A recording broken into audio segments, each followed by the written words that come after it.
안녕하세요. 인생을 바꾸는 관점입니다. 오늘은 정말 충격적인 사연을 가지고 왔는데요. 세상에서 가장 믿었고 모든 걸 바쳤던 아들과 며느리에게 배신당해 죽음 가까이 가게 되었던 김순애님의 사연입니다. 여러 사람의 도움과 아들과 며느리에게 복수를 하고자 하는 열망이 기적을 만들었다고 하는데요. 오늘의 사연, 지금 바로 들어보시죠. 안녕하세요. 저는 올해 70을 넘긴 평범한 할머니, 김순애라고 합니다. 가까운 가족에게도 저의 이야기를 잘하지 않는 제가 이렇게 얼굴도 모르는 여러분들에게 저의 이야기를 털어놓는 이유는 평생 아끼고 지켜온 집에서 벌어진 끔찍한 일을 누군가에게라도 털어놓고 싶어서입니다. 그리고 그 일을 견뎌내고 복수하기까지의 이야기를 전하며 저와 같은 사람들에게 용기와 희망을 주고 싶어서 이렇게 사연을 보내게 됐습니다. 그럼 제 이야기 끝까지 잘 들어주시면 감사하겠습니다.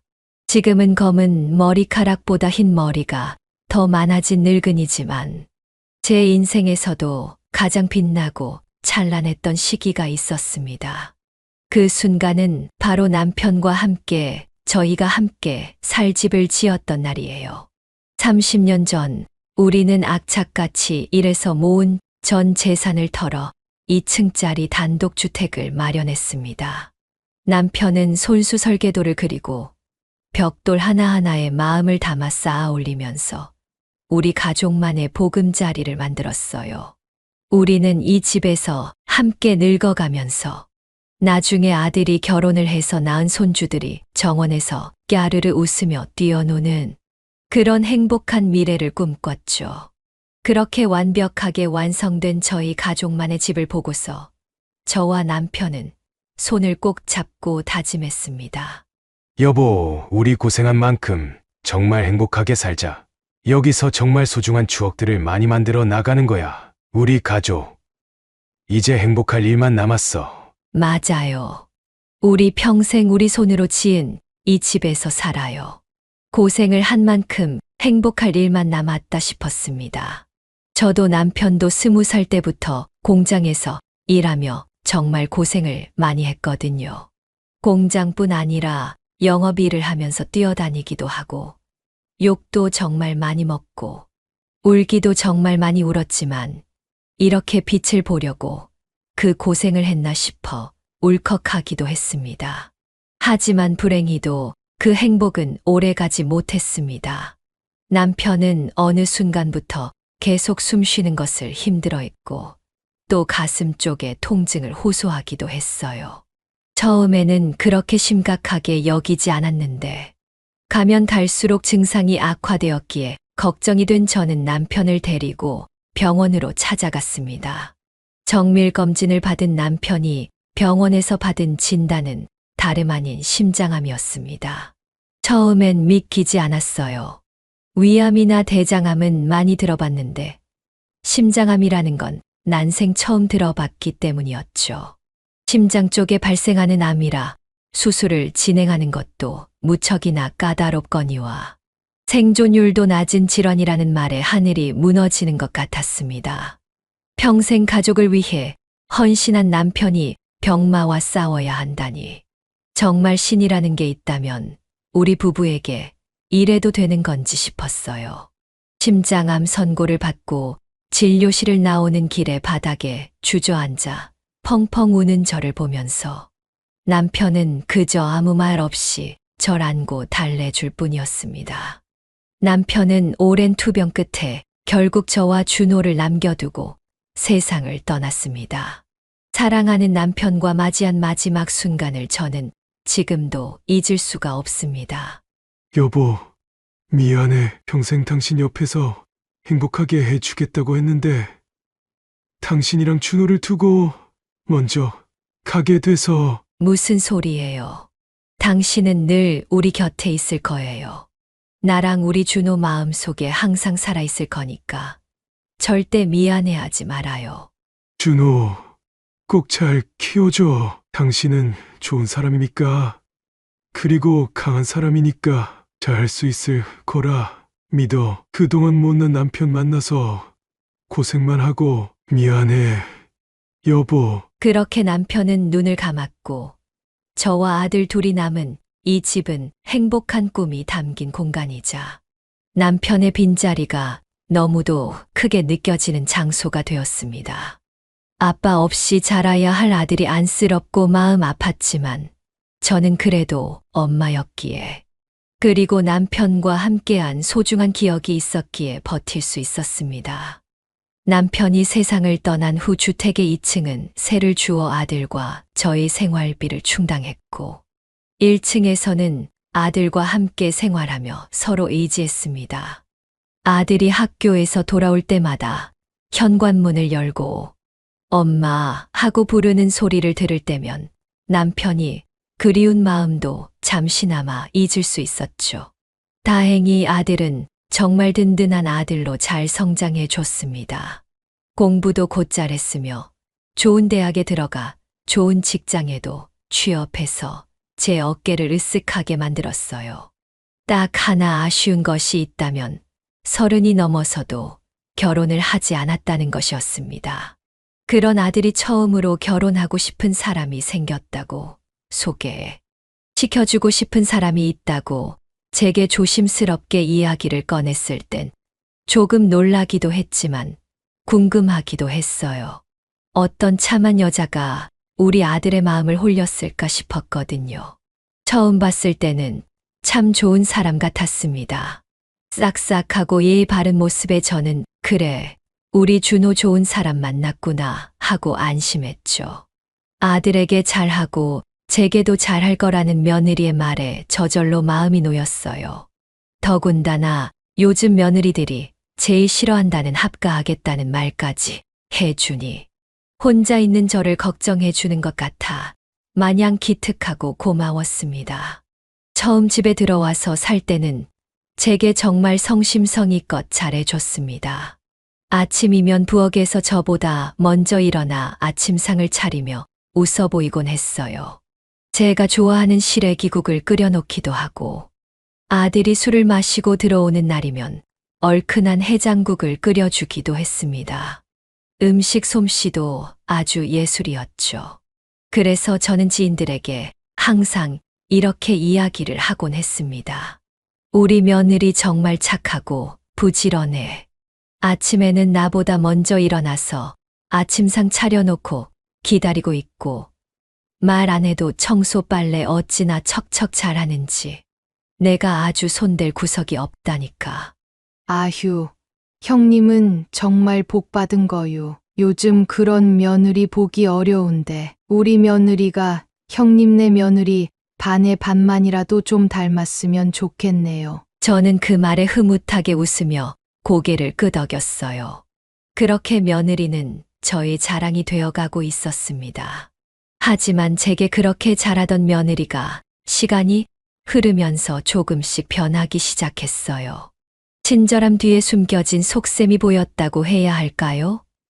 티는 그렇게 심하게 나지 않았지만 조금씩 변해가는 표정에 제 마음도 점점 불안해져만 갔습니다. 저는 남편이 떠난 후에도 이 집을 지키며 살았어요. 큰 집을 혼자 관리하는 일이 쉽지는 않았지만 남편과 함께했던 시간이 고스란히 남아있는 이 집을 떠날 수는 없었습니다. 남편이 심장병으로 투병할 때 병원 침대에 누워 제게 힘겹게 말하던 모습이 아직도 생생합니다. 당신이 우리 집을 꼭 지켜줬으면 해. 그 집에는 우리 추억이 다 담겨 있으니까. 여보, 그런 건 걱정하지 말아요. 하늘이 두 쪽이 난다고 해도 우리가 사는 곳 절대로 떠나지 않을 테니까. 그 약속을 지키기 위해 저는 하루하루 버텼습니다. 그러던 어느 날 동네에 큰 소문이 돌기 시작했어요. 이번에 역세권 개발 들어선다는 소문 들었어? 이 주변의 집값이 폭등할 거래. 맞아. 벌써부터 부동산에서 집 좀 내놓으라고 연락이 빗발친다고 하더라. 진짜 이게 웬일이래? 같은 소문들이었죠. 이 소문은 며느리의 귀에도 들어간 모양이었습니다. 그날 저녁 며느리는 저녁상을 치우며 의미심장한 미소를 지으며 제게 다가와 이런 이야기를 하더군요. 어머님, 뉴스 보셨어요? 이 근처에 역세권 개발 사업을 진행한다고 하던데, 이 근처에 집값이 엄청나게 오른다고 하더라고요. 땅값도 그렇고. 그래, 나도 그 이야기 들었다. 안 그래도 동네 아줌마들이 오늘 모여서 그 이야기밖에 안 하더라. 뭐, 이러나 저러나 나랑은 상관없는 이야기다. 나는 여기서 계속 살 거니까.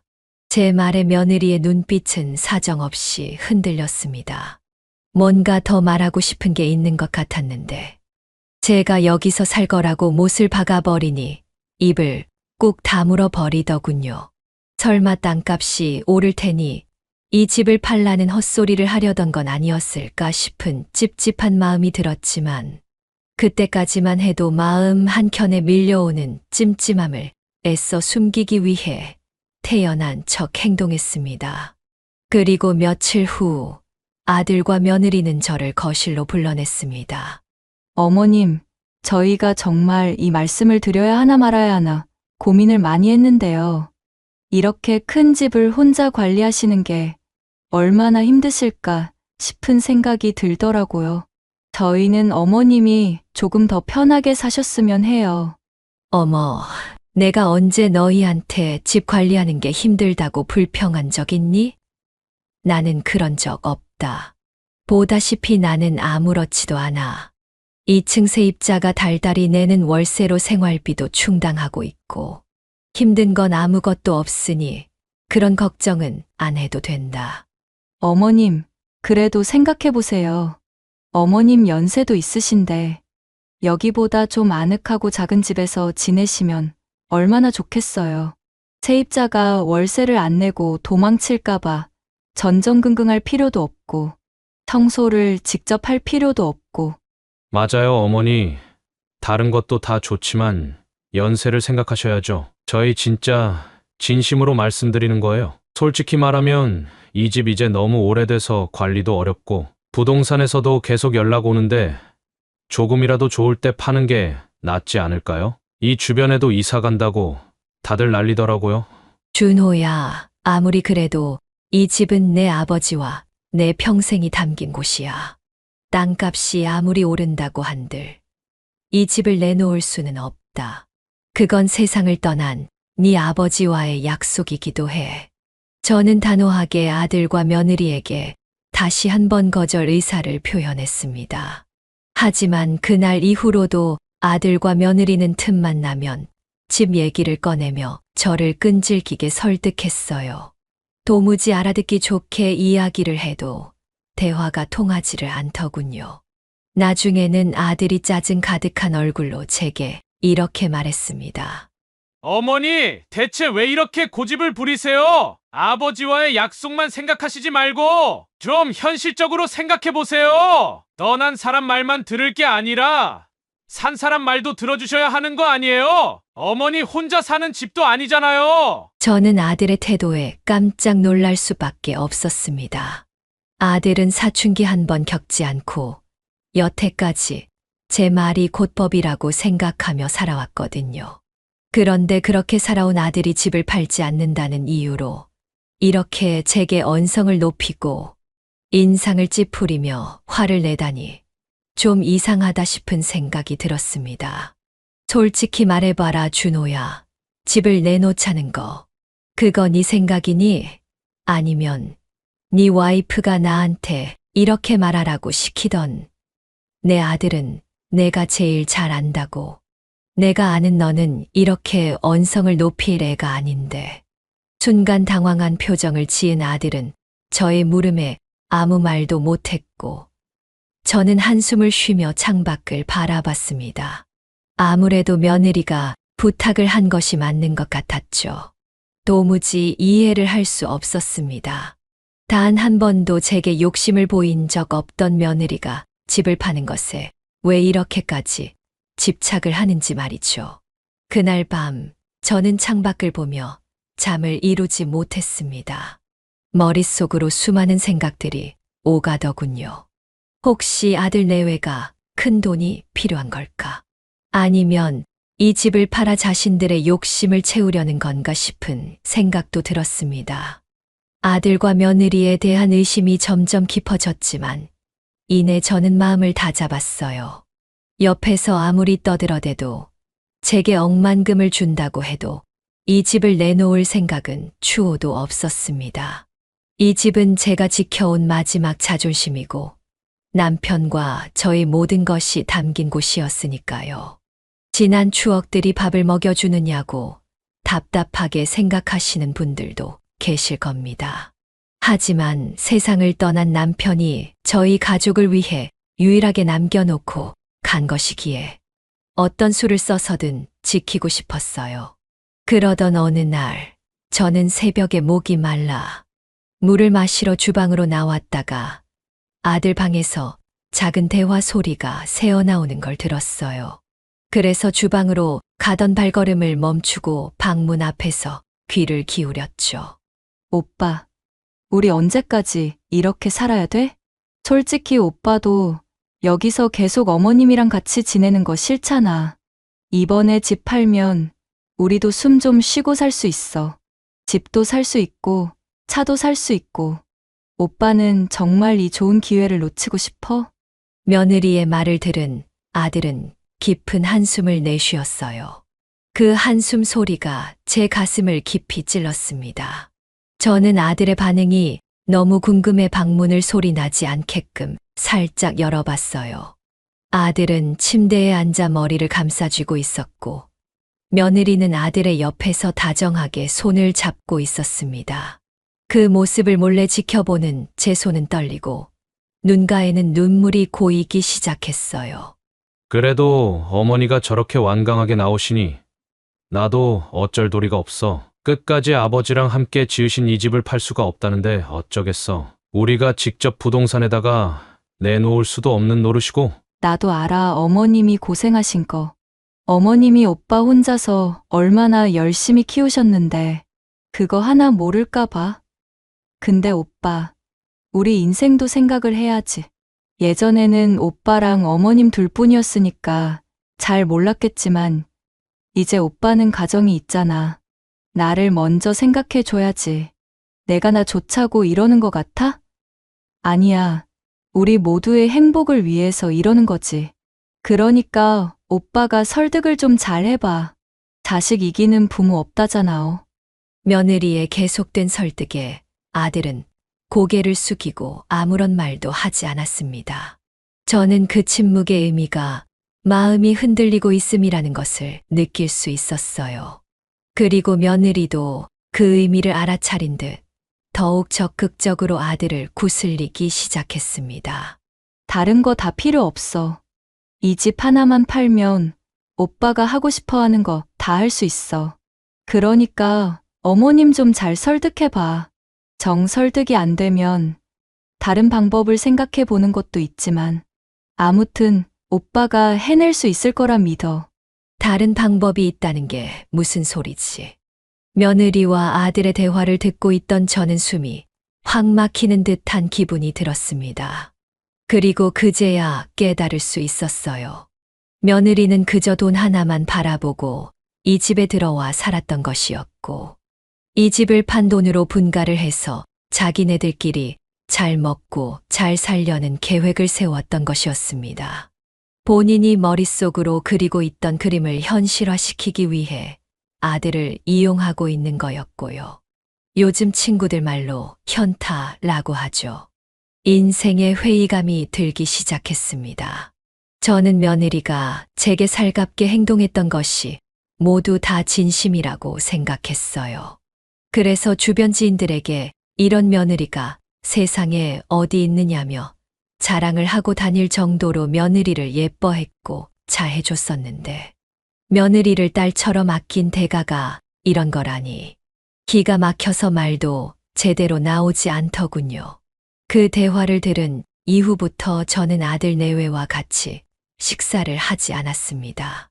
아들이나 며느리가 제게 말을 걸어 올라치면 일부러 그 자리를 피해 밖으로 나가거나 제 방에 쏙 들어가 문을 잠궈버리곤 했죠. 하늘이 무너지는 한이 있더라도 절대로 이 집을 팔 수 없었습니다. 이것은 저의 다짐이기도 했지만 세상을 떠난 남편과의 약속이기도 했으니까요. 그렇게 꾸준히 아들 내외와의 대화를 외면하던 어느 날, 며느리가 뜬금없이 제게 이런 말을 건네는 겁니다. 어머님, 오늘 밤이 별 보기에 제일 좋은 날이라고 하더라고요. 이따가 저녁에 옥상에 별 보러 안 가실래요? 어머님 별 보는 거 좋아하신다고 하던데. 저는 며느리의 말에 잠시 망설였지만 살아생전 밤하늘에 떠있는 별을 보는 걸 좋아했던 남편 생각이 나 결국 고개를 끄덕였습니다. 저도 하늘에 떠있는 별이나 구름을 보는 걸 좋아하기도 했고요. 그렇게 해가 지고 하늘이 깜깜해질 때쯤 아들 내외와 함께 어색한 분위기에서 옥상에 올라가 함께 하늘을 올려다봤습니다. 남편이 있었다면 이런 밤하늘을 보면서 손을 꼭 잡아주지 않았을까 하는 생각에 살짝 씁쓸한 기분이 들기는 했지만 그래도 막상 선선한 바람과 탁 트인 밤하늘 그리고 그 사이에 반짝거리고 있는 별들을 바라보고 있으니 가슴은 뻥 뚫리는 것 같더군요. 그때 등 뒤에서 아들과 며느리가 뭔가 조용히 대화를 나누는 소리가 들려왔습니다. 오빠 지금이 딱 기회인 것 같아. 옥상에도 올라왔고, 어머님은 하늘 보시느라 정신 팔리셨고, 이번이 우리의 마지막 기회라는 거 잊지 마. 한 번에 성공해야 해. 한 번에 성공해야 한다는 말을 정확히 들은 저는 깜짝 놀라며 돌아봤습니다. 저를 바라보고 있는 아들의 눈빛은 이미 사정없이 흔들리고 있었고, 며느리는 얼른 아들 보고 움직이라며 등을 떠밀고 있었어요. 대체 뭘 하려고 저러는 건지 이해할 수가 없었던 저는 하늘을 바라보는 걸 멈추고 조용히 아들에게 다가갔습니다. 그 순간 아들이 빠른 속도로 제게 다가와 있는 힘껏 저를 밀어버렸습니다. 저는 어떠한 저항도 하지 못한 채 허공으로 밀려났고 몸이 가벼워지는 순간 남편의 얼굴과 어린 아들이 저를 향해 웃으며 뛰어오던 모습이 눈앞에 필름처럼 스쳐 지나갔습니다. 아, 이러려고 나를 옥상으로 불러냈구나. 내가 좋아하는 걸 빌미 삼아서 나를 이렇게 밀어버리려고. 그렇게 몇 초 후 온 몸이 부서질 것 같은 통증과 함께 저는 의식을 잃고 말았어요. 얼마간의 시간이 흘렀을까? 눈을 뜨니 하얀 천장이 저를 반겨주고 있었습니다. 그리고 코에는 의료용 알코올 냄새와 병원 특유의 냄새가 풍겨오고 있었죠. 주변을 둘러보고 싶었지만 제 목에 둘러져 있는 깁스 때문에 주변을 둘러볼 수가 없었습니다. 게다가 온 팔과 다리에 붕대가 둘러져 있었기도 했고 통증 때문에 손가락 하나도 제대로 까딱할 수가 없었어요. 3층 높이의 옥상에서 떨어진 것까지는 기억이 나는데 그 이후의 기억이 전혀 나질 않았습니다. 일단 확실한 건 제가 살아서 병원에 실려왔다는 것이었죠. 이게 어떻게 된 건지 계속해서 상황을 파악하고 있던 순간 커튼이 거쳐지고 의사 선생님께서 절 찾아오셨습니다. 환자분, 정신이 좀 드세요? 여기가 어딘지 아시겠어요? 병원. 저 살아있는 거 맞죠? 선생님, 제가 여기에 어떻게 하다가 실려오게 됐는지 혹시 아시는 것 있나요? 저는 기억이 전혀 나질 않아서요. 아드님께서 119에 신고해서 실려오셨어요. 환자분 혼자 별을 보겠다고 옥상에 가셨다가 발을 헛디뎌 떨어지셨다고. 그래도 천만다행으로 머리부터 떨어지지 않으셔서 생명에는 아무 지장 없으세요. 그런데 의사 선생님은 한참을 망설이셨습니다. 그 망설임에 겁이 덜컥 나더군요. 혹시나 내 몸에 내가 모르는 이상이라도 있나 싶어 숨죽여 다음 말을 기다렸습니다. 그런데 이어진 의사 선생님의 말은 가히 충격적이었어요. 떨어지실 때 척추신경이 심하게 손상되셨습니다. 그래서 앞으로 이동을 하는 데 있어 많은 제약을 받게 되실 거예요. 쉽게 말해 하반신 마비가 찾아왔다는 겁니다. 네, 그게 무슨 말씀이세요, 선생님? 하반신 마비라니요. 그러면 제가 평생을 못 걷게 될 거라는 말씀이신가요? 하반신 마비라고 해서 무조건 평생을 못 걷는 건 아닙니다. 1년 이상 재활 운동을 해야 하는데 그 재활 과정에서 기력적으로 조금이나마 걷게 되시는 분들도 있어요. 쉽지 않겠지만 포기하지 않으면 됩니다. 그래도 많이 힘드실 테니 옆에서 가족분들이 많이 도와주셔야 할 거예요. 가족이라는 말에 저는 눈을 감고 속으로 되뇌었어요. 제 가족이 절 이렇게 만든 건데. 하고요. 차마 입 밖으로 내뱉을 수 없는 말이었죠. 의사 선생님은 천천히 병실을 나갔고 저는 하얀 천장을 보며 눈물을 흘렸습니다. 비록 몸은 움직일 수 없었지만 마음만큼은 분노로 끓어오르고 있었어요. 병원에서의 시간은 참으로 고통스러웠습니다. 해가 몇 번이고 뜨고 지고 계절이 바뀌어도 저는 병실 침대 위에 누워 그저 천장만 바라볼 뿐이었습니다. 처음에는 손가락 하나 움직이지 못한다는 현실이 믿기지 않았고 억울함과 분노가 밀려왔습니다. 조금만 움직여도 극심한 통증이 밀려오는 탓에 재활운동을 하겠다는 결정을 내릴 수도 없었어요. 하지만 여기서 모든 것을 포기할 수도 없었습니다. 두 사람에게 복수가 어떤 건지 제대로 깨닫게 해주고 싶었거든요. 그래서 저는 의사 선생님께 물었습니다. 선생님, 재활만 열심히 하면 하반신 마비라고 하더라도 조금은 걸을 수 있다고 말씀하셨지요? 네, 하지만 그게 정말 쉽지만은 않은 일이라서요. 환자가 100명이라 치면 한두 명 그렇게 될까 말까 한 수준이라 제가 장담할 수는 없습니다. 게다가 환자분께서는 지금 꽤나 연로하신 편이기도 해서 더욱 확실하게 말씀 못 드리는 것도 있고요. 저는 의사 선생님의 말씀에 더욱 마음을 굳게 다잡았습니다. 불가능을 가능으로 만들어 보자고 말이죠. 그날 이후부터 재활치료에 들어갔습니다. 그런데 의사 선생님 말대로 정말 말처럼 쉬운 일이 아니었어요. 처음에는 손가락을 미세하게 까딱이는 것도 불가능했습니다. 침대에 누운 채 간호사의 도움을 받으며 굳어버린 몸을 움직일 때마다 통증 때문에 눈물이 펑펑 흐를 정도였어요. 하지만 통증 때문에 괴롭다고 해서 이 모든 과정들을 멈출 수는 없었습니다. 매일 아침이면 침대 옆에 놓인 작은 운동기구를 붙잡고 손을 펴고 접기를 반복했습니다. 그리고 기구에 의존해서 2시간 동안 걸음을 걷는 연습을 했어요. 언젠가는 일어날 수 있을 거라는 믿음으로 모든 걸 꾹 참고 버텼습니다. 도끼를 품고 열심히 재활에 임하는 저를 보며 간호사 선생님들과 재활치료사, 물리치료사 선생님들은 이따금씩 저를 말리기도 했어요.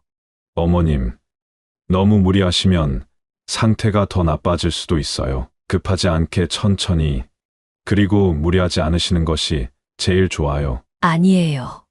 나한테는 천천히고 뭐고 그럴 시간이 없어요. 몇 년이 걸리든 간에 저는 반드시 다시 걸어야만 해요. 아무렇지 않게 손가락을 움직이고 걸음을 걸어야만 해요. 그럴 만한 이유도 있고요. 그러니 난 좀 무리해도 괜찮아요. 모두의 만류에도 불구하고 저는 최선을 다해 재활치료에 임했습니다. 그렇게 고난의 시간을 겪던 어느 날 아들과 며느리가 찾아왔습니다. 제가 다쳐서 걱정스러운 표정이 아니라 불안한 표정으로 말이죠. 어머니, 죄송해요. 저희가 너무 늦게 찾아왔죠. 그때 하도 정신이 없어서 사고 뒷정리를 좀 하느라고 늦었어요. 죄송해요, 어머님. 저희 언제 오나 많이 기다리셨을 텐데. 겉으로는 저를 걱정하는 척하면서 한편으로는 제 입에서 무슨 말이 나올지 몰라 불안한 표정을 짓고 있는 아들과 며느리를 보면서 저는 연기를 하기로 마음 먹었습니다. 어차피 이 두 사람에게 복수를 하려고 이렇게 온 몸이 으스러지는 통증까지 참아가며 재활치료를 하고 있는 것이니 이 정도는 해볼만 하겠다 싶었죠. 정말 미안한데 저를 아세요? 바로 아들과 며느리를 남처럼 모른 척 하는 것이 저의 계획이었습니다. 제가 두 사람을 모른 척하니 불안한 표정은 싹 가시고 어리둥절한 표정으로 저를 바라보더군요. 어머니, 지금 장난치시는 거죠? 저희 못 알아보시겠어요? 네, 정말 미안하지만 내가 사고가 났을 때 머리를 다친 건지 사고 상황도 다른 사람도 전혀 기억이 안 나는 상황이에요. 정말 미안해요. 아니에요. 전혀요, 어머님. 여보, 일단 가자. 어머님 좀 쉬셔야 할 것 같아. 며느리는 당황해하고 있는 아들의 팔을 억지로 잡아 끌었습니다. 아마 두 사람은 속으로 쾌재를 부르고 있을 겁니다. 피해자인 제가 기억을 잃었으니 이제는 마음 놓고 살 수 있겠구나 싶을 거예요. 그날 저를 처음 찾아온 아들과 며느리는 그 이후로 저를 2번 다시 찾아오지 않았습니다. 그리고 몇 주가 지났을 때 마침내 저는 휠체어에 앉을 수 있게 되었습니다. 처음 휠체어에 올랐을 때 간호조무사 선생님과 함께 병원 복도를 돌며 느낀 바람이 얼마나 서럽고도 벅찼던지 모릅니다. 그렇게 손가락을 어느 정도 움직이기 시작했을 때부터 저는 꺼져 있던 휴대폰의 전원을 켤 수 있었습니다. 휴대폰을 사고 당시에 잃어버린 줄 알았는데 제가 실려오면서 주머니 속에 같이 들어있었다고 하더라고요. 그런데 제가 사용을 할 수가 없는 상황이기도 했고 충전도 해놓지 않아서 휴대폰이 꺼진 상태로 오랜 시간 방치가 되었던 것이었죠. 그리고 혹시나 아들 내외가 연락을 하지는 않았을까 싶은 생각에 휴대폰을 켰지만 다른 지인들의 걱정스러운 문자만 와 있을 뿐 아들과 며느리의 연락은 단 한 통도 없었습니다. 그럼 그렇지. 저는 한숨을 한 번 내쉬고서 본격적으로 아들과 며느리에게 복수를 하기 위해 만반의 준비를 시작했습니다. 제일 먼저 알아봐야 했던 것은 다름 아닌 제가 자력으로 발을 헛디뎌 옥상에서 떨어진 것이 아니라 아들이 옥상에서 저를 밀었다는 증거를 찾는 것이었어요. 그런데 하필이면 장소가 옥상이었기에 증거 찾는 것이 쉽지 않을 것 같았죠. 그래도 저는 포기하지 않고 열심히 할 수 있는 만큼 증거를 찾았습니다. 옥상 추락사고, 주택 CCTV, 가족 고소. 이런 걸 검색해야 하는 하루하루가 전쟁 같았습니다. 그렇게 여러 방법을 찾던 중 제게 뜻밖의 전화가 걸려왔습니다. 바로 저희 집 2층에 살고 있었던 세입자의 전화였죠. 제가 전화를 받자 세입자 청년은 깜짝 놀라며 제게 이렇게 이야기했습니다. 세상에, 사장님, 그동안 무슨 일 있으셨던 거예요? 왜 이렇게 연락이 안 되셨어요? 전화기도 꺼져 있고 제가 얼마나 걱정하고 있었다고요. 월세 입금해도 전화가 계속 꺼져 있고 1층에 찾아가도 아무도 문을 안 열어줘서 아이고, 그랬구나. 미안해요. 내가 지금 사고가 나서 병원에 입원해 있어요. 사고요? 괜찮으세요? 많이 다치셨어요? 많이는 아니고 조금. 그런데 지금 1층에는 우리 아들이랑 며느리가 살고 있을 텐데 문을 안 열어줬어요? 네. 일단 인기척도 없고 내려가서 문을 두드려도 아무도 문을 안 열어줬어요. 그래서 무슨 일이 있으신 건가 싶었죠. 세입자 청년의 말에 한숨이 절로 나왔습니다. 숨어 사는 건지 아니면 집을 방치한 채 밖에서 지내고 있는 건지 알 턱이 없었죠. 그런데 문득 어떤 생각 하나가 머릿속을 스쳐 지나갔습니다. 저 총각, 혹시 내 부탁 하나만 들어줄 수 있어요? 부탁이요. 어떤 부탁이신데요? 다름이 아니라 우리 주택에 옥상 있지. 그쪽을 비추고 있는 CCTV가 근처에 있어요? 아무래도 없겠지. 저희 집 옥상 쪽을 비추는 CCTV요? 글쎄요. 잘 모르겠는데요. 아마 찾아봐야 할 것 같아요. 그런데 CCTV는 왜요? 내가 꼭 필요한 일이 있어서 그래. 혹시 주변에 그런 CCTV 같은 게 있는지 살펴보고 나한테 전화 좀 줄 수 있을까요? 네, 알겠습니다. 제가 살펴보고 연락드릴게요. 청년은 전화를 끊은 지 30분도 되지 않아 제게 다시 전화를 줬습니다. 그리고 놀라운 사실 하나를 알려줬어요. 바로 저희 주택의 바로 옆에 있는 주택에 저희 집 옥상 쪽 방향을 어렴풋이 비추고 있는 CCTV가 있다는 것이었죠. 아예 대놓고 비추지는 않아도 위치상 어느 정도는 보일 수 있을 정도로 자리를 잡고 있다고 하더라고요. 이거다 싶었습니다. 다행히 옆집 주택에 살고 있는 사람은 친하게 지내는 동생이었기에 문제없이 연락을 취할 수 있겠다 싶었어요.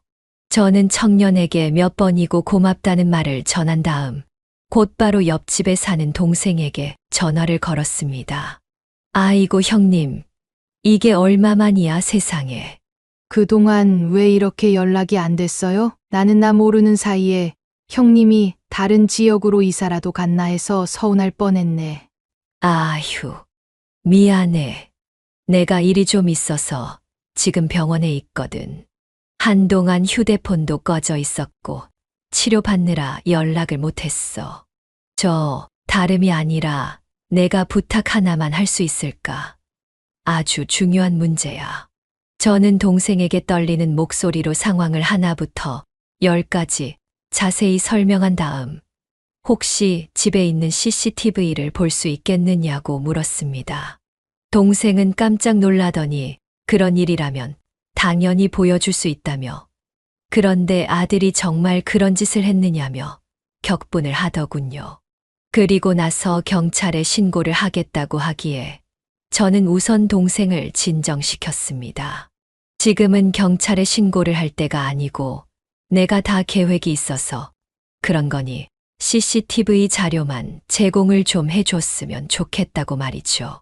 다행히 CCTV 영상은 1년 전 것부터 보관이 되고 있는 상황이었기에 그날의 사고 영상을 살펴보는 건 일도 아니었어요. 동생은 그날 저녁 6시부터 8시까지 녹화되어 있는 파일들을 제게 모두 보내줬습니다. 하나하나 영상을 확인하던 순간 마지막으로 보내준 파일 안 화면 속에서 아들과 며느리가 저를 옥상으로 데리고 올라가는 모습이 나왔습니다. 그리고 밀치는 장면까지도 아주 선명하게 잘 촬영되어 있었죠. 저는 동생에게 증거를 찾았다며 해당 모습을 보여줬습니다.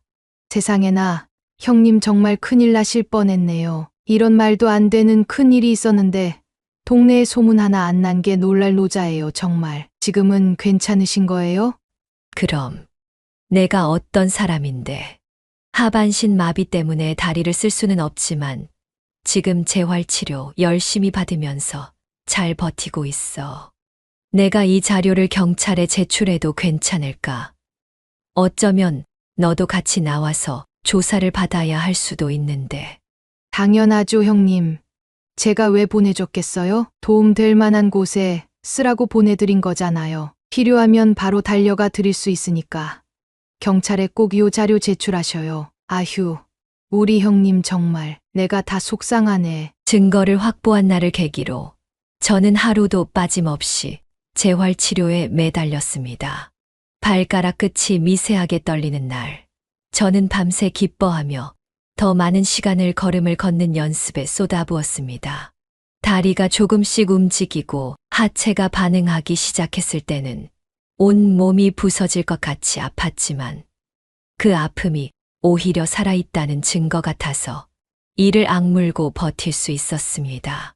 간호사들은 악바리로 버티면서 고통스러운 재활을 견뎌내는 저를 보며 감탄사를 연발하기도 했습니다.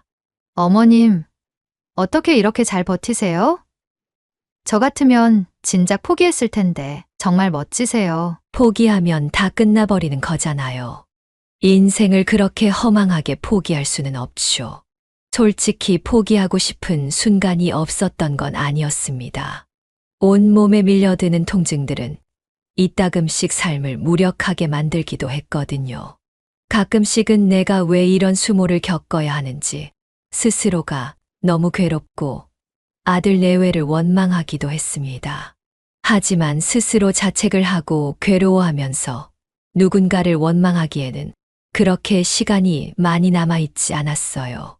그런 식으로 시간을 낭비할 바에야 한 번이라도 더 운동을 하는데 시간을 쏟자 마음을 먹은 저는 2시간, 3시간 동안 걸음을 걷는 연습에만 매진했습니다. 그리고 시간이 흐르고 또 흘러 드디어 목발을 짚고 일어서서 몇 걸음을 내디딘 날, 병원의 간호사들과 의사 선생님은 놀라서 눈시울을 붉히기도 했어요. 하반신 마비 환자가 이렇게 자력으로 일어나서 목발까지 짚는 건 정말 어려운 일인데 젊은 사람도 이렇게 못해요, 어머님. 정말 대단하신 거예요. 그렇게 열심히 재활을 받으시더니 드디어 해내셨네요. 축하드려요. 저는 목발을 짚고 눈물을 뚝뚝 흘리며 제게 박수를 치는 사람들을 향해 웃어 보였습니다. 그리고 저는 퇴원을 한 후 곧바로 집에 돌아가지 않고 2층 세입자 청년의 집으로 향했어요. 혹시라도 비밀번호를 바꿔놓았을 수도 있고 지금은 아들과 며느리의 얼굴을 보고 싶지 않았거든요. 세입자 청년은 목발을 짚는 저를 부축하면서 거실에 있는 소파에 저를 앉혀주었습니다. 저는 청년에게 CCTV가 있다는 사실을 알려줘서 고맙다고, 덕분에 문제들을 해결할 수 있을 것 같다고, 고맙다는 인사를 건넸어요. 제가 일을 해결하는 데 도움이 되었다니 정말 다행이에요. 그런데 대체 무슨 일이 있으셨던 건지 여쭤봐도 될까요? 대체 뭐길래 옥상을 비추고 있는 CCTV 자료까지 필요하신 건지, 그리고 다리는 왜 이렇게 되신 건지도요. 청년의 물음에 저는 망설이지 않고 그 동안에 있었던 모든 일들을 털어놓았습니다.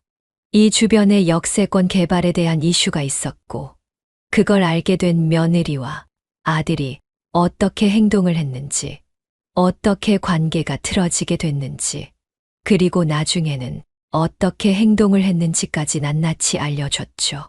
청년은 도무지 믿기 힘들다는 듯 입을 쩍 벌리고 저를 멍하니 쳐다보고만 있었습니다. 사실 저도 마찬가지였어요. 아무리 생각을 해도 집과 돈 하나 때문에 낳아준 부모를 옥상에서 밀어버리는 자식이 대한민국, 아니 세상에 어디 있단 말인가요? 저는 그날 늦은 새벽에 들어와서 그런 사고가 있었는지도 몰랐어요. 진짜 어떻게 다른 사람도 아니고 자기 부모한테 그럴 수가 있는지 충분히 복수를 생각하고 계실만 하네요. 마음고생, 몸고생 정말 많으셨을 것 같아요. 그렇지. 나는 내 아들이 나한테 그런 말도 안 되는 짓을 하리라고는 상상조차 해본 적이 없으니까. 다행히 목숨은 건졌지만 그 대가로 다리를 잃었지. 저기 혹시 괜찮으시다면 제가 더 많이 도움을 드리고 싶어요. 아드님이랑 며느님 생년월일이랑 이름, 전화번호 알고 계세요? 혹시 다른 문제들이 있는지 살펴볼게요. 제가 꼭 도와드리고 싶어서 그래요. 간절한 눈으로 저를 바라보는 세입자 청년의 눈빛에 저는 아들 내외의 기본적인 신상 정보를 전달해 줬습니다. 경찰에 신고를 하기 전에 혹시라도 다른 문제들이 없는지 살펴보는 과정도 얼마든지 중요했기 때문에 이런 부분도 알아두면 좋겠다 싶었죠. 저는 그날 이후 다시 치료에 집중하기 위해 도로 병원으로 들어갔습니다. 일주일 정도가 흘렀을 무렵쯤 세입자 청년이 제가 입원해 있는 병실로 찾아왔어요. 그런데 세입자 청년의 안색이 말이 아니었습니다. 뭔가 문제가 있는 것 같은 표정으로 다가와서는 한참 동안 망설이다 겨우 이야기를 시작하더군요. 놀라지 말고 들으세요. 사장님 며느리분 예전에 사기 전과가 있더라고요. 사실 제 친구가 경찰서 행정 쪽에서 일하는데 그 친구에게 상황을 설명하고 사람 하나 살리는 셈치고 도와달라고 부탁했더니 과거 기록을 찾아줬어요. 사기 전과로 몇 년 전에 집행유예를 받았고 피해자도 피해 금액도 상당히 많았대요. 그런 사람이 지금 멀쩡하게 아무렇지도 않게 살고 있었다니. 저도 그 이야기를 듣고 크게 충격을 받았어요. 사기 전과를 가지고 있었다고. 정확히 어떤 사기인지는 모르고. 자세히는 저희도 알 수가 없어서 모르는데 친구 말로는 투자 사기로 몇 번 잡혀왔었다고 해요. 젊은 20대부터 40대까지 뜯어먹은 금액은 총 2천만 원 정도고 초범이라 징역 안 가고 집행유예를 받은 걸로 아는데 참 아직도 이런 비슷한 짓을 하고 다닐 줄은 상상도 못했네요. 갈수록 태산이라고 생각했습니다. 며느리가 뒤에서 우리 아들을 꼭두각시처럼 조종을 해댄 것도 모자라서 사기까지 치고 다닌 전과자였다니. 기가 막혀서 웃음밖에 안 나오더군요. 저희 반응에 세입자 청년은 제 두 손을 꼭 잡아주며 응원을 불어넣어 주었습니다. 반드시 이겨내세요. 저도 사장님이 이기실 수 있도록 옆에서 끝까지 함께 할게요. 저는 세입자 청년의 응원에 힘입어 그날 저녁 세입자 청년과 함께 경찰서에 찾아갔습니다. 제가 불편한 몸을 이끌고 고소장을 접수하자 경찰은 내용을 세부적으로 검토하더니 깜짝 놀라 정말 자식들이 몸을 그렇게 만든 것이 맞냐고 물었어요. 그 누구도 이 상황을 믿고 싶지 않아 했습니다. 하지만 제가 표정 하나 변하지 않고 진짜 실제로 일어난 일이라며 CCTV 자료까지 제공을 해주니 그제서야 모든 사실을 진실로 깨닫고서 사건을 접수해 주셨어요. 그리고 정확히 2주 후 경찰들과 저는 아들 내외가 살고 있다는 오피스텔로 찾아갔어요.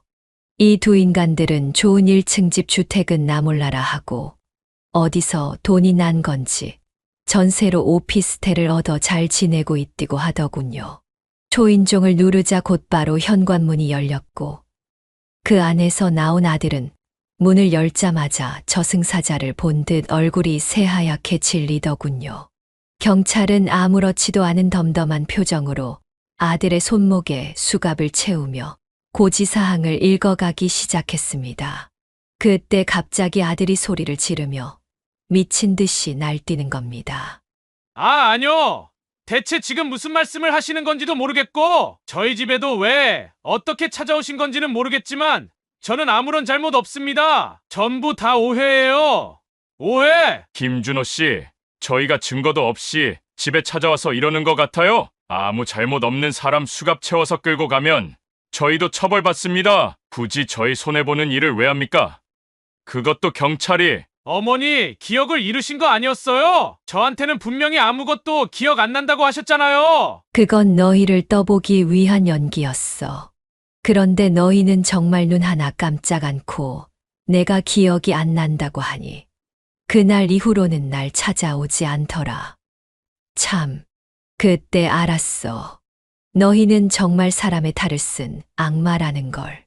어머니, 오해예요. 저는 그런 사람 아니잖아요. 제가 그동안 어머니한테 얼마나 효도를 하면서 살았는데요. 아버지 돌아가셨을 때도 어머니 옆에 있어준 거 저였고, 어머니 그렇게 다치셨을 때도 119 불러드린 거 저였잖아요. 현관문 앞에서 신랑 일을 하고 있자 하나둘씩 현관문이 열리기 시작하더니 사람들의 머리통이 빼꼼하고 나왔습니다. 창피하지는 않았느냐고요. 전혀 그렇지 않았어요. 되려 제 무덤을 제가 더 파는구나 싶은 생각에 더 난리를 쳐봐라 하는 심산이었죠. 그리고 한참 그렇게 시끄럽게 소란을 피우니 방 안에 있던 며느리도 나와서 이 광경을 목격했습니다.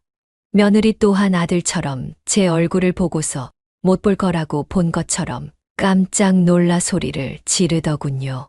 지금 저희 남편한테 뭐 하시는 거예요? 이거 안 풀어요. 우리 남편이 뭘 잘못했다고 잡아가시려는 건데요. 죄명을 말해보세요. 죄명을. 죄명은 이제 죄를 지으신 분들이 더 잘 아시겠지요? 그리고 며느님도 같이 서해 좀 가주셔야겠습니다. 남편분이 범죄 저지르는 걸 바로 앞에서 지켜만 보고 계셨죠? 그것도 방관죄로 충분히 처벌이 가능하거든요. 그러니까 증거를 가지고 오라니까요? 그렇게 증거 하시니 보여드릴 수밖에 없겠네요. 여기 CCTV가 그 증거입니다. 옆집 건물의 옥상을 비추고 있는 CCTV가 있었고 거기서 찍힌 장면이에요. 이래도 잘못한 게 없다고 끝까지 발뺌하실 겁니까? 경찰관님은 한숨을 푹 내쉬며 아들과 며느리에게 CCTV 자료 화면을 보여줬습니다. 자신들이 대놓고 저를 밀어버리는 장면이 찍혀 있자 한참 시끄럽게 소리를 지르고 자신들은 죄가 없다며 소리를 지르던 아들 내외의 입이 신기하게 꾹 다물어졌어요. 자, 이제 원하는 증거까지 보여드렸으니까 조용히 서로 가시죠. 그렇게 억울하고 화가 나고 잘못됐다 싶으시면 서에 가서 실컷 이야기하시고요. 어머님, 저희가 정말 잘못했어요. 한 번만 용서해 주세요. 저 이렇게 감옥에 갈 수 없어요, 어머님. 며느리는 손목에 수갑을 찬 채로 소리치며 울었고 아들은 눈물을 쏟으며 제발 선처해 달라고 애걸복걸하며 매달렸습니다. 어머니, 저 좀 살려주세요. 네. 저는 어머니 아들이잖아요. 이렇게 잡혀갈 수는 없어요. 제가 전부 다 잘못했어요. 많이 반성하고 있으니 한 번만 용서해 주세요. 제발요. 아들은 떨리는 손을 제게 뻗으며 후회의 눈물을 훔쳤지만 저는 그저 이성적인 표정을 하고서 마치 도살장에 끌려가듯 끌려가는 아들 내외를 바라볼 뿐이었습니다. 두 사람은 수갑을 차고 경찰차에 타는 순간까지도 미친 사람처럼 제게 잘못했다고 용서를 빌었어요. 어머님, 이러시면 안 돼요. 저 진짜 잘못했어요. 다시는 안 그럴게요. 제발요. 제발 저희 좀 살려주세요. 그 순간 저는 속으로 생각했습니다. 이미 아들과 며느리에 대한 도의는 그날 밤 옥상에서 내 등을 밀었던 날 모두 깨져버렸다고 말이죠. 이제 와서 잘못을 빌어봤자 아무 소용이 없다는 걸, 너무 먼 길을 와 버렸다는 것을 아들과 며느리도 제대로 깨달아야 했습니다. 아들 며느리는 그렇게 경찰에 잡혀간 이후 본격적으로 구속이 되었다고 했습니다. 아들과 며느리가 구속된 후에도 제 삶은 멈춰 있지 않았어요. 끝나지 않을 재활치료는 계속 이어졌습니다. 고민하고 있던 모든 것들이 해결되었기에 제 몸을 더 챙기고 싶었거든요. 처음 목발을 짚고 몇 걸음을 내디딜 때의 감격을 잊을 수가 없었기에 이제는 목발 없이도 걸을 수 있기를 바라는 마음을 담아 재활을 계속했습니다. 이제 조금만 더 버티자. 그렇게 생각을 하면서 하루하루 긍정적인 마음을 가지고 살아갔습니다. 그리고 무엇보다 그토록 바라던 집으로 돌아왔을 때 혼자가 아니라는 사실이 저를 버티게 했습니다. 저를 정성껏 보살펴준 2층의 세입자 청년과 결정적인 증거 자료를 챙겨준 옆집 동생은 저를 가족처럼 챙겨줬어요. 세입자 청년은 항상 저희 집에 들러서 무슨 일 있으시면 꼭 저한테 말씀 주세요. 라고 이야기를 해줬고 장을 받아주기도 하고 때로는 함께 식사를 하며 저의 잃어버린 웃음을 되찾아줬습니다. 시간이 어느 정도 지난 지금은 짧은 거리는 보행기를 짚고 좁은 보폭으로나마 걸을 수 있게 되었습니다.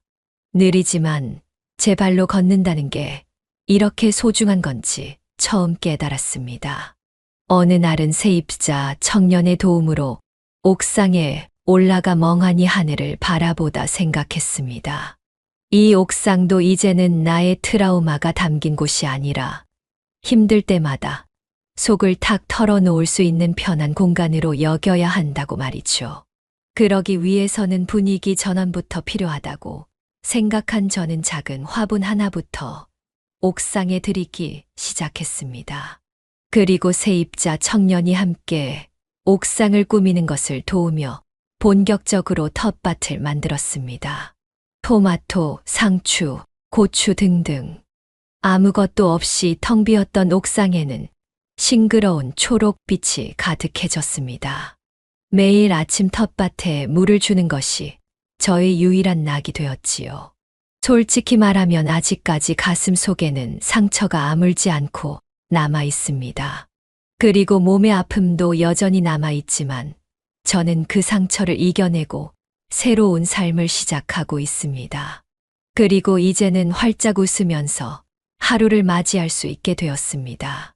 하루하루 살아있음에 감사하며 지금 현재에 만족하면서 최선을 다해 살아가 보려 합니다. 제 주변에는 저를 소중히 해주는 사람들이 많으니까요. 늙은이의 길고 길었던 이야기를 들어주셔서 진심으로 감사드립니다. 그저 행복한 날들만 가득하시기를 바랍니다. 네, 오늘 이야기는 어떠셨나요? 오늘 이야기를 듣고 어떻게 생각하시는지 어머님, 아버님의 생각을 댓글로 공유해주세요. 저는 또 다른 사연으로 찾아뵙겠습니다. 좋아요, 구독, 알람 설정을 통해 앞으로도 따뜻한 정을 나눌 수 있게 함께 해주세요. 어머님, 아버님의 삶의 지혜와 경험을 나눌 수 있는 통로가 되겠습니다. 오늘도 인생을 바꾸는 관점을 통해 사연을 들어주셔서 감사합니다.